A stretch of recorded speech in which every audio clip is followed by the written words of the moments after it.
While exploring the swamps to the western edge of Point Lookout, we see a large wooden house off in the distance. This is Blackhall Manor. Outside the manor, we see many of the strange totems we've become accustomed to here in Point Lookout.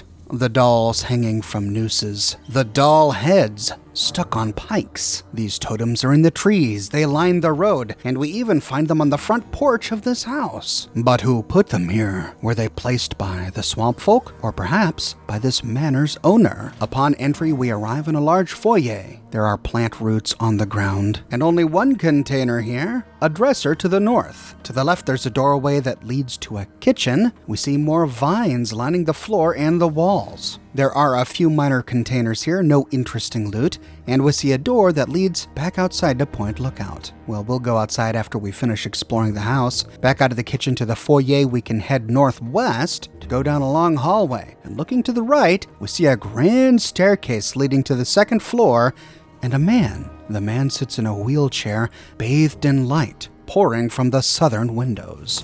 Keep your distance. What are you doing in my house? This house looked abandoned. I just wandered in. Well, Blackhall Manor isn't abandoned. Not yet. At least have the grace to come speak with her owner properly. Nice curtains. Could you try not to bleed on them when I kill you?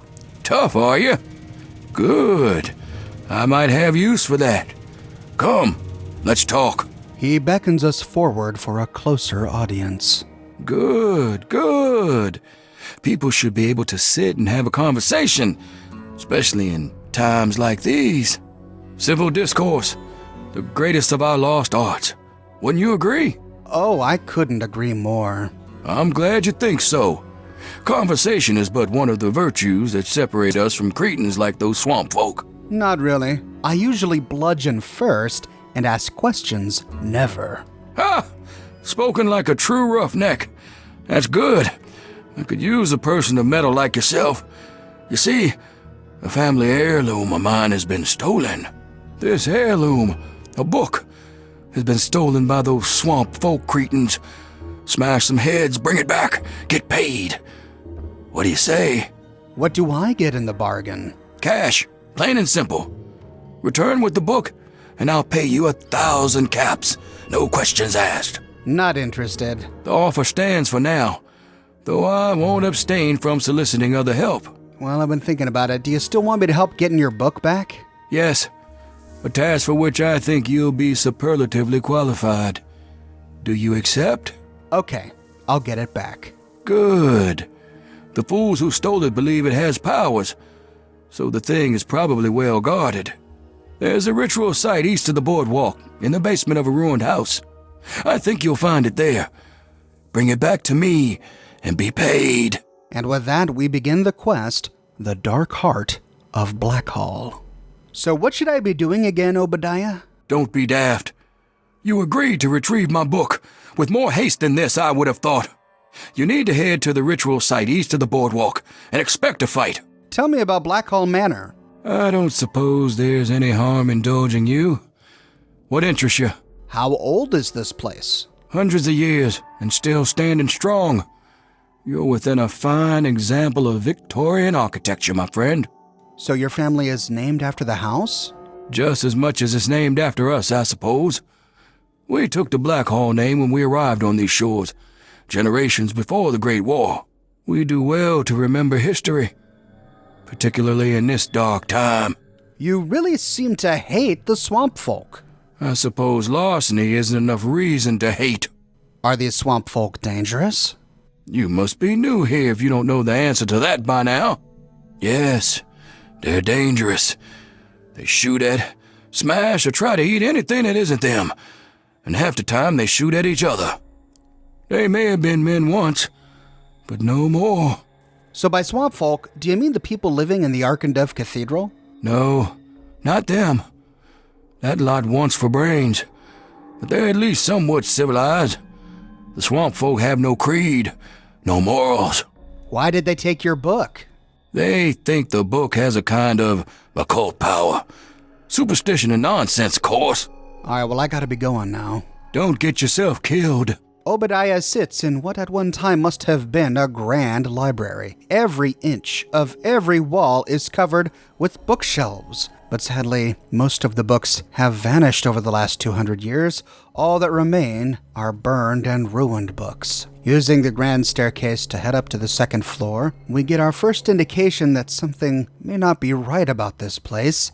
We see a human skull sitting on a pedestal. But there's no accounting for taste in art, I suppose. Maybe he's just fascinated by human anatomy. The second floor, like the first, is covered wall to wall with bookcases, with no loot of interest. To continue exploring, we can go out a western doorway. We arrive in a hallway where we see some mannequins and suitcases, old containers. There's a baby carriage with some toys and cherry bombs inside. A wardrobe with a whole bunch of pre-war clothing and 230 darts. A stack of junk and containers to the southeast, and here we find a stairway going down. But before going down, we can finish exploring this top floor. We find another bedroom to the west. This must have been a nursery. We find a stroller and a baby carriage here, with a chair sitting next to it. Heading out, we can loot a very easy locked footlocker in the hallway, and inside we find a small stash of ammunition and caps. There's also 3 Nuka-Cola and 2 Stealth Boys. The doorway to the southwest leads to a large bedroom. We find 2 wardrobes in here, each with a wide selection of pre-war clothing, and at the end of the hallway we find another stash of containers. There's a teddy bear laying on the ground, and that's all we find of interest. Heading out and turning east, we see a bathroom. We find some chems lying on a vanity, Psycho Med-X, and a couple bottles of scotch. Down the hall from here is the master bedroom. A large room. We find a stash of 80 bottle caps in one of the desks, and then 2 dressers to loot with more pre-war clothing. There's an average locked wall safe beneath a painting here. Inside we find a small collection of caps and some energy cells. That appears to be it for this floor, so heading down that stairway, we find ourselves in the hallway that led to Obadiah's big library. So turning left, we can go north down the hallway to explore the rooms we missed earlier. The room to the west is the, billiard/dining room. There's a billiard table in the middle of the room, covered in balls. Interestingly, they seem to have really enjoyed using the solid 2 ball. We find 3 of them here, but the billiard table is covered in blood and cutlery, meaning it has most recently been used as a dining table. There is another bookshelf covering the wall to the southwest, but otherwise this room is empty. Heading out, we can explore the room directly across, and it looks like this was intended to be the formal dining room. We see a large formal dining room table here, but it's been pushed against the wall. We see a few places set out, but also TVs and typewriters and lamps, giving us the impression that it was used as an office for a time. And with that, we fully explore Blackhall Manor. So, time to go get the Krivbekne. We can go out the main door or the side door in the kitchen. We'll go out the side door because we haven't seen that yet. This lets us out just outside the manor in a swamp. But as we leave, a woman named Marcella races up to us. Wait a moment. I need to know. Has Obadiah sent you in search of a book? Maybe. So what if he has? Please, you don't understand what it is you're sent to fetch. That book, the Krivbekne, is a thing of evil. Yeah, he has, as a matter of fact. I thought as much. Listen to me very carefully, child. You mustn't bring it to him. That book is known as the Krivbekne, and it's a thing of evil purpose. I don't know what you're talking about, woman. Step aside. I will not be dismissed by you. That book has been lost to the Blackhalls for generations, and I intend to make sure it stays lost. Krivbekne?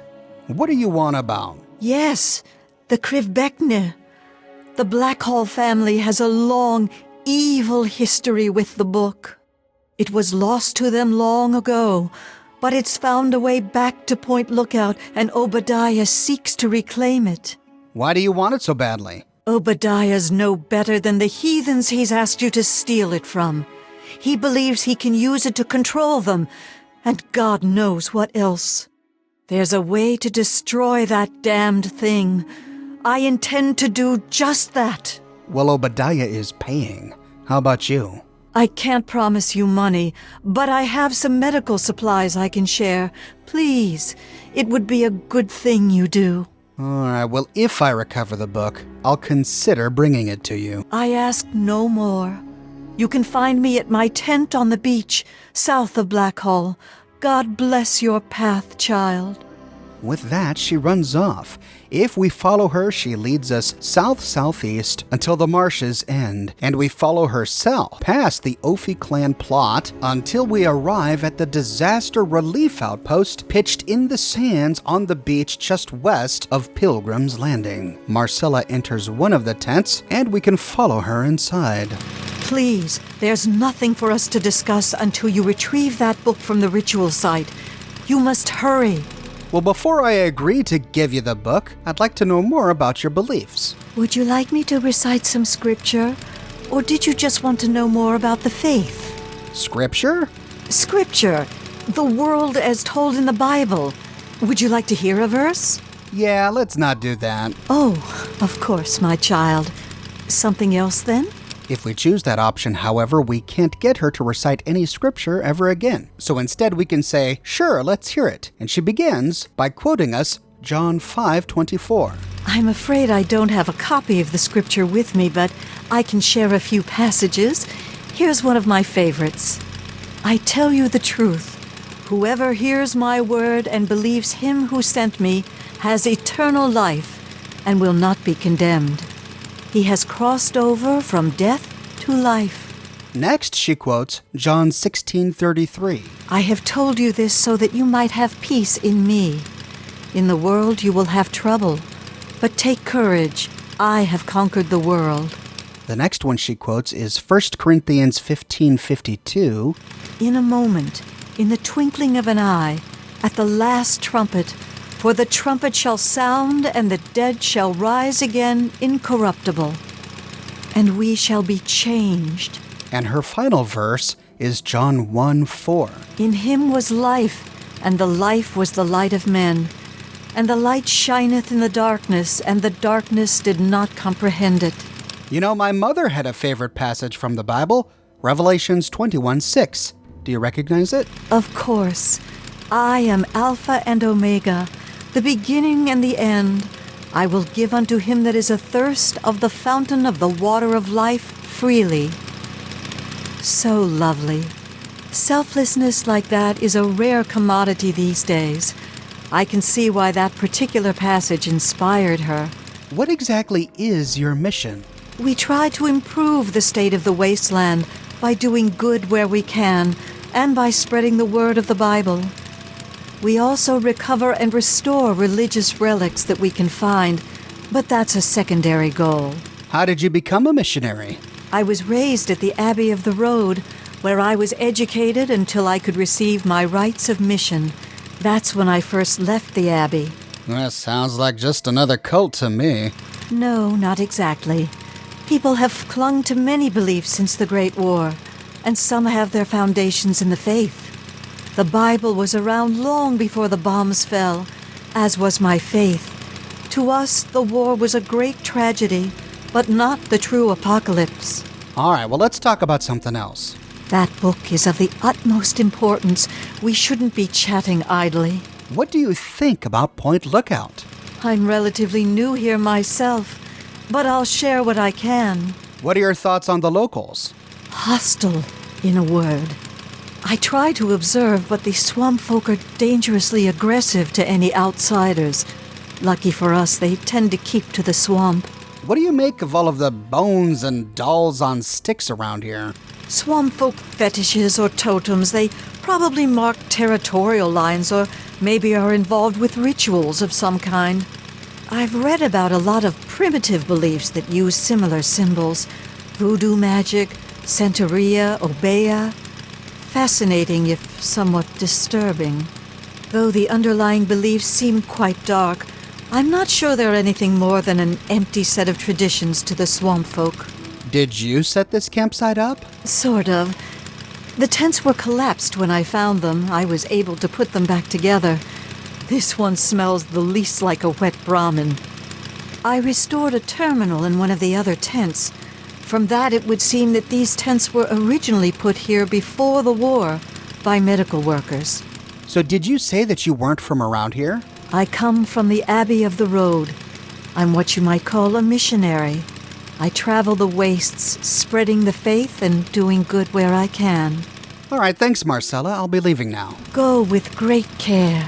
Marcella has her own private terminal, sitting on a table right next to this annoyingly loud generator, and we are free to read it. Private Field Journal, S. Marcella J., Abbey of the Road, Point Lookout Expedition. And here she quotes John 8:12, I am the light of the world. He that followeth me walketh not in the darkness, but shall have the light of life. She has notes on the locals, and she's been keeping a travel journal. Reading her notes on the locals, she has an entry on Obadiah Blackhall. Met local by name of Obadiah Blackhall. He lives in an old manor by himself, Class A manipulator. He solicited me to recover a book, which he claimed to be a family heirloom. The man gives me a bad feeling. I want to investigate this book and his connection to the swamp folk of the region, but he was reluctant when pressed for more information. Update. Confirmed Blackhall connection with regional beliefs. Appears that a recent ancestor to Obadiah, named Constance Blackhall, acquired obscure text known as Krivbekne. Not good. Have heard mention of the book before. Must destroy.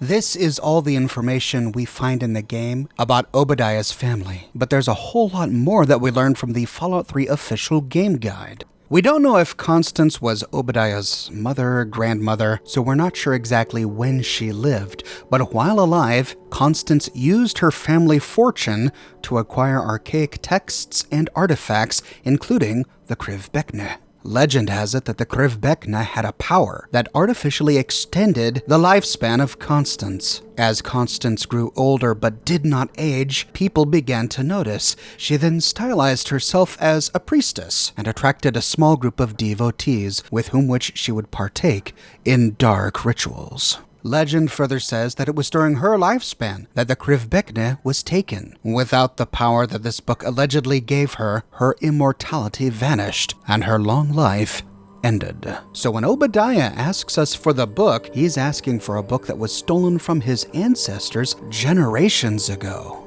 Marcella's next entry is on Tobar the Ferryman. Ferryman quite a character, dubious on the faith, but tolerant at least to hear my ministrations. Seems there's quite a bit more to the man, and he certainly isn't without the smell of sin about him. We'll visit periodically while in Point Lookout to preach if he'll have me.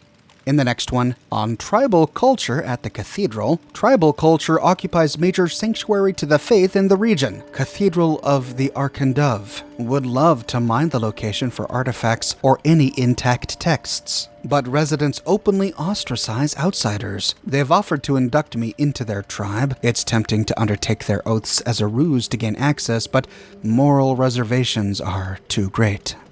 That's all the notes she has on the locals. Going back one, we can next read her travel journal. Her first entry is on the pit. Took shelter with a merchant caravan during a windstorm. More worrying tales from the pit. I wonder if my purpose will take me there one day. For now, I must continue eastwards to the Commonwealth. In the next one, leaving the Commonwealth, I've done what good I can here. Need to get out before it catches up with me. Was able to barter passage on a boat heading south. Don't know where I'll end up, but that's the nature of his work. In the final one, sojourn in the capital wasteland. Tobar tied the Duchess up in the capital wasteland. I spent the afternoon trading at a place called Rivet City. Broke bread with a Father Clifford. Inspirational to see another believer of the faith. Must make my way back here soon. And that is the end to Marcella's notes. There is a very hard-locked safe to the southwest, but we'll leave this alone for now. We can head out of her tent to explore the others here in her campsite. It's interesting to know that Tobar made regular trips to the Commonwealth, and that there Marcella spent time ministering to people. And it sounds like while there she may have made some enemies. I wonder with whom. Most of these tents are empty, filled with a few minor containers and a few places to sleep. Almost every tent has a first aid kit inside, but the most interesting tent is to the northeast. This was the administration tent. Here, we can loot 2 ammunition boxes and 2 first aid kits before reading a terminal on a desk. Collective Benevolence, Volunteer Unit, Nonprofit Charter, St. Mary's County, Point Lookout. Here we find 3 entries. The first, Unit Mission Parameters. Evaluate medical and social needs of local populace, raise awareness of health risks, and provide aid on a local need basis. assist with Federal Fitness Registry compliance program. Volunteers must always uphold the standards of the Collective Benevolence Program in public and private. In the next one, New Plague Public Information, we find a section on The New Plague and You, copyright and distributed by Presidential Fitness Program 2059. And the first one, Know the Signs of the New Plague. Safeguard yourself and your community by knowing how to identify a person suffering from the new plague. Common symptoms include profuse sweating, unexplained contusions and/or swelling, massive external hemorrhaging, and new ideals, such as socialism.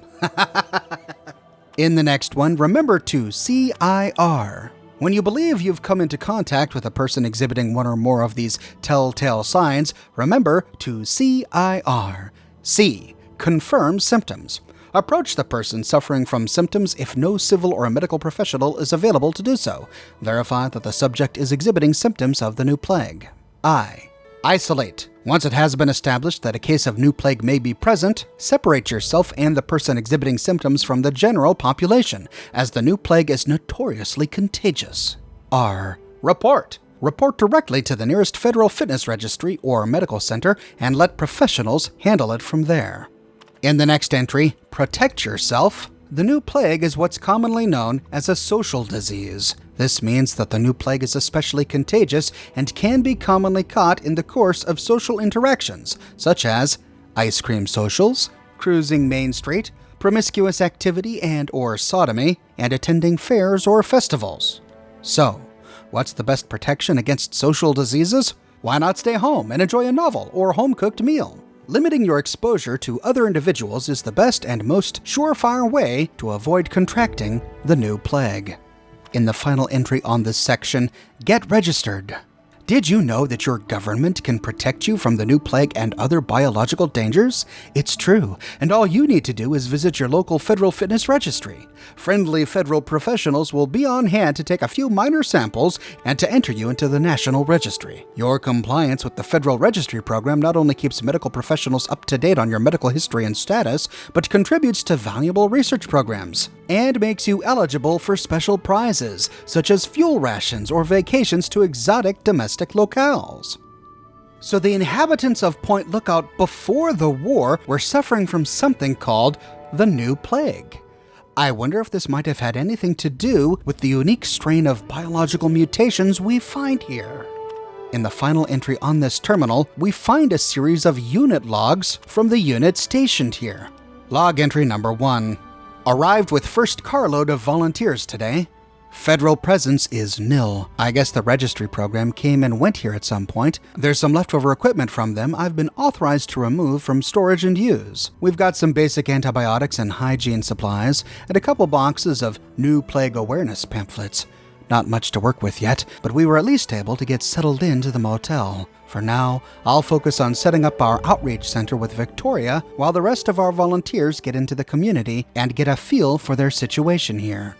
In log entry number 2, the location we were given as our outreach center was a joke. The place is half built, and what's been put together so far looks like it's going to fall in on itself any time. The real estate company wasn't much help. I set up a request for some field supplies so we can set up an outdoor center until this situation can be improved upon. My volunteers are telling me that a lot of the area lacks basic infrastructure, so we'll probably want to get started with some basic vaccines and sanitation supplies. I included some of this on today's purchase request, but I don't feel like we've got enough of a grasp on the local situation to request much more than that just yet.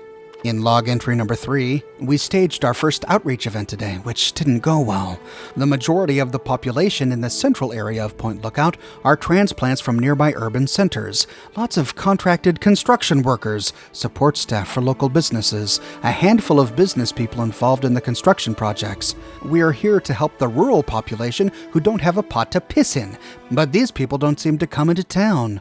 We need to reevaluate our efforts. The local populace seems reclusive. We'll have to get creative with our outreach. In the final entry, log number 4, Victoria was badly wounded today. She took a truck of supplies out to the Arkendove Cathedral beyond the river. Most of the locals we want to help are living in primitive dwellings in the wetlands. The cathedral offered the closest public building to that area. She wasn't in much state to give details, but it sounds like nobody was around when she arrived. She ventured into the swamps to try to make contact with the locals at one of the shacks out there. The paramedics are treating a wound on the back of her head. She'll be okay, but it sounds like her skull was fractured. Victoria doesn't remember anything beyond blacking out. There was nothing stolen from her person or the medical supplies, but I'm still going to err on the side of caution and forbid volunteers from wandering out there alone. We'll do the best we can from here. This is the best evidence we have so far as to the nature of the locals here in Point Lookout from whom the swamp people descended. Even before the bombs, the natives to Point Lookout were poorly educated, reclusive, distrustful of outsiders, didn't come into the towns. They were possibly infected with the new plague. They weren't getting the medical treatment that they needed. And they were violent. It was they who murdered the poor pilot whose corpse we found hanging in the tree at the jet crash site in yesterday's video. And they attacked poor Victoria here. All of these things I think can help explain why the swamp people of Point Lookout are some of the most unique enemies we find in the Fallout universe. Now before we can give the Krivbekna back to Obadiah or to give it to Marcella, we must first retrieve it. To do so, we need to head to the ritual site, which we find just off the road that we follow east when heading towards Calvert Mansion. As is to be expected, the entrance to the ritual site is guarded by swamp folk.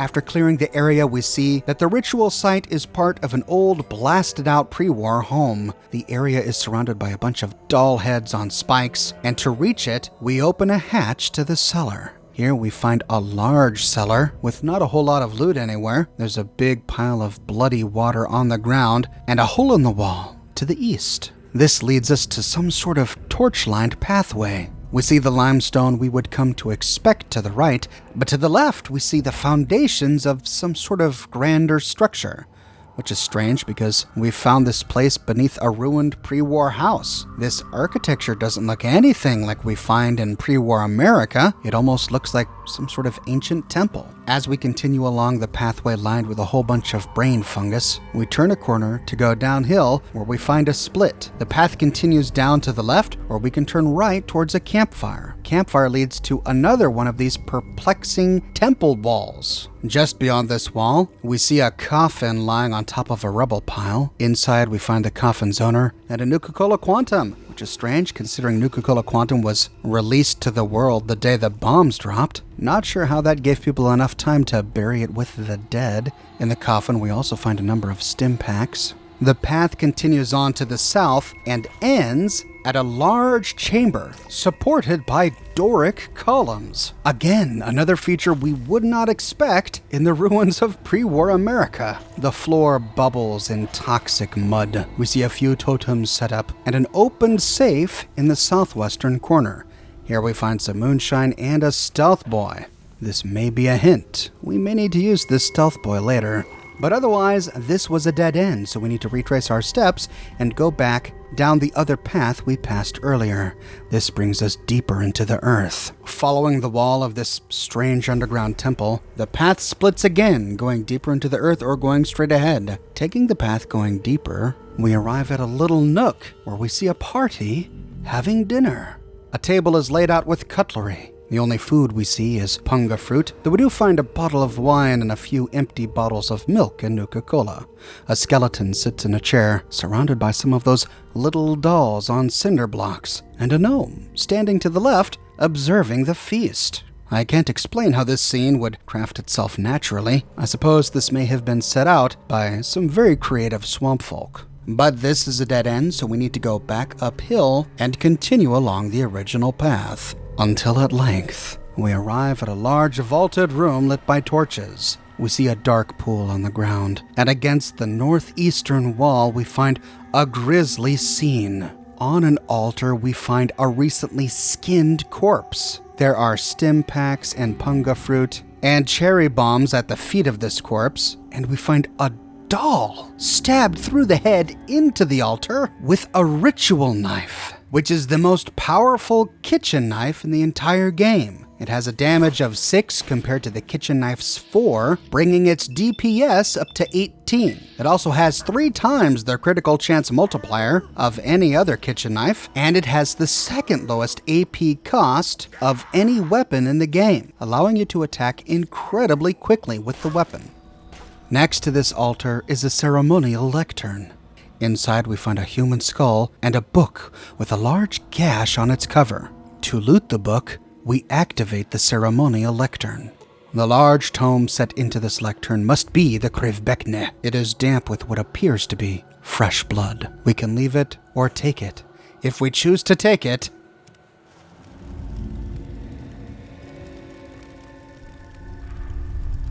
we get rushed by behind from swamp folk. There y'all is! As we leave the ritual chamber, we begin to hear whispered voices.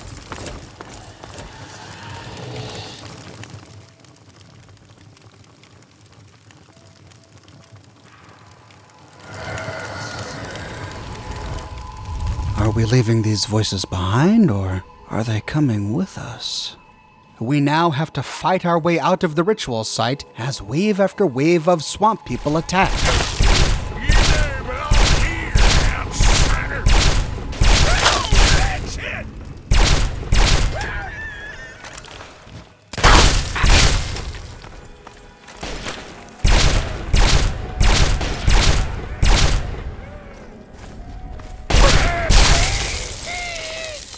At last we've reached the hatch, and we can exit safely to Point Lookout. With the tome in hand, we now have a choice. Take it to Obadiah, or take it to Marcella. We'll go over both endings, but I'll start by taking it to Marcella. As we arrive at the disaster relief outpost, we find it swarming with smugglers.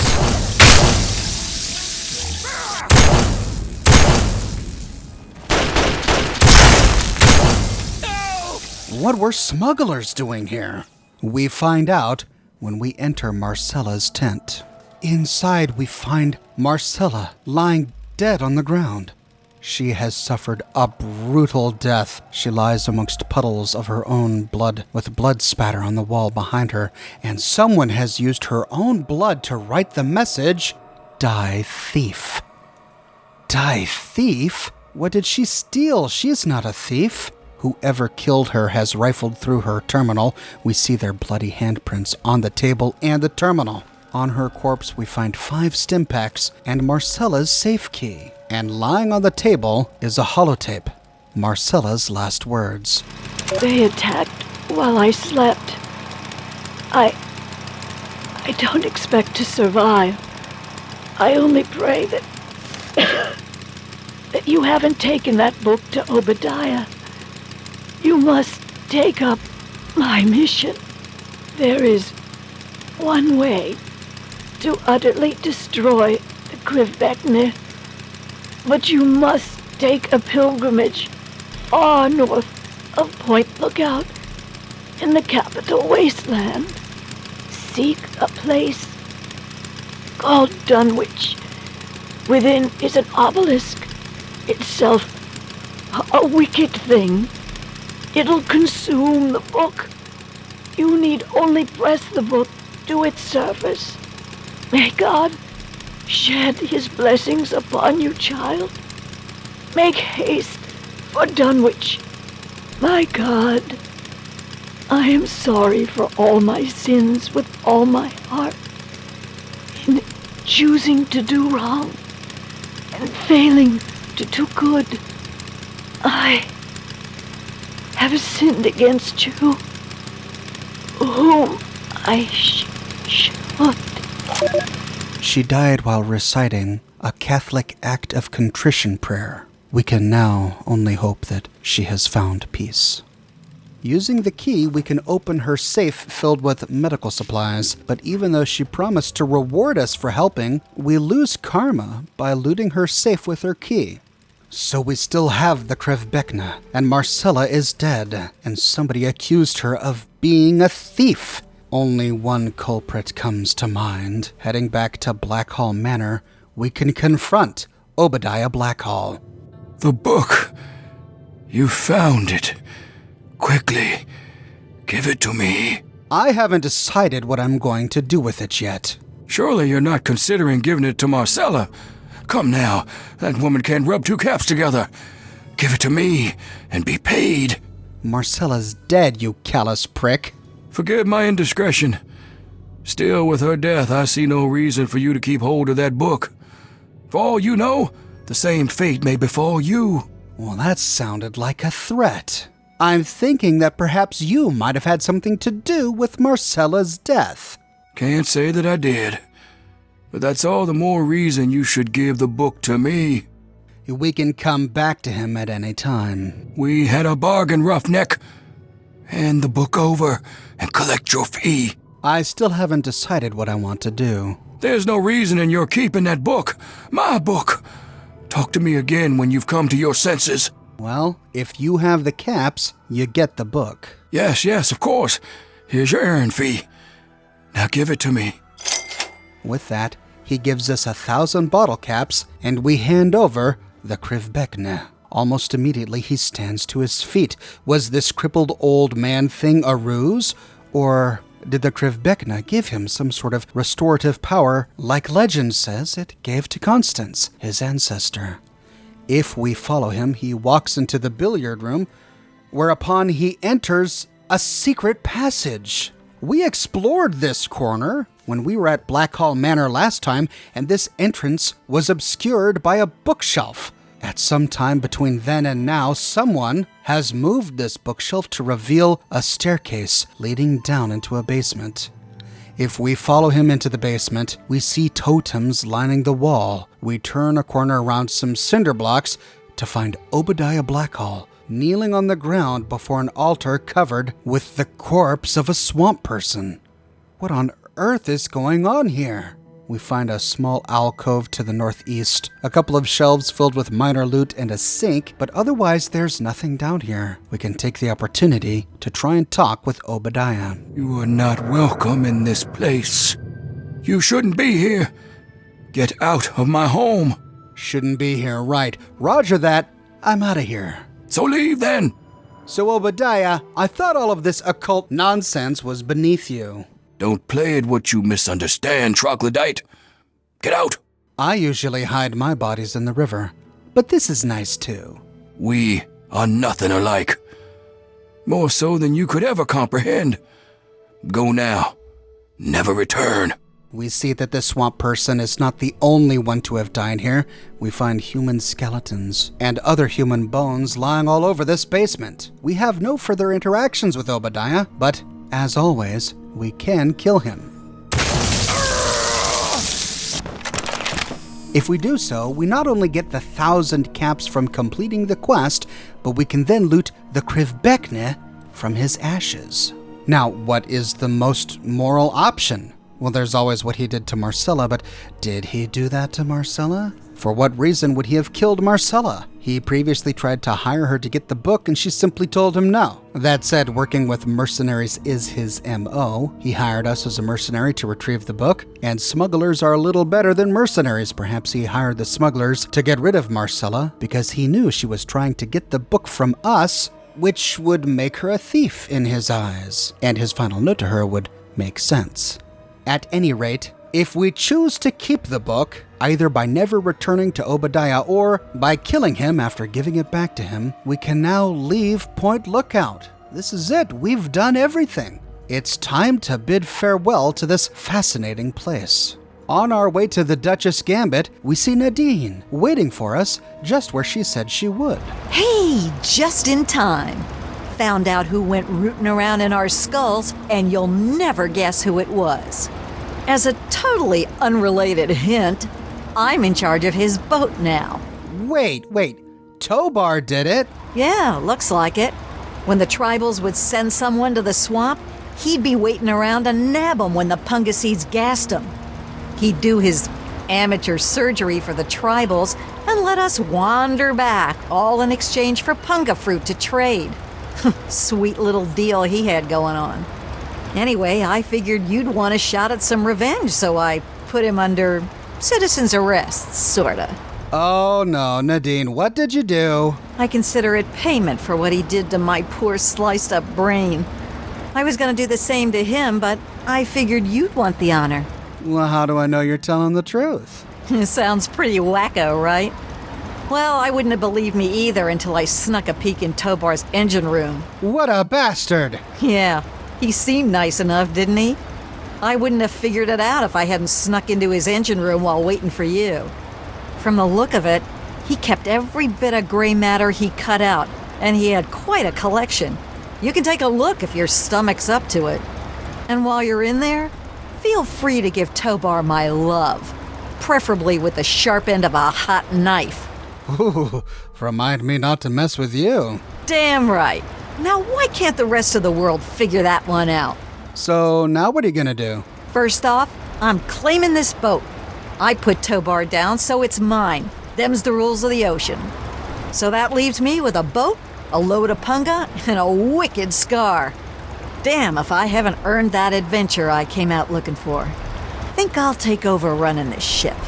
I can travel as I like and always head back to the wasteland to see Mom. Not a bad way to live, huh?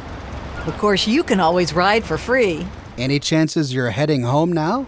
Now that I've got this sweet boat, I guess I could head back home. For a while, anyway. Just wait till Mom sees the haul I'm bringing home. All right, I'll hop aboard.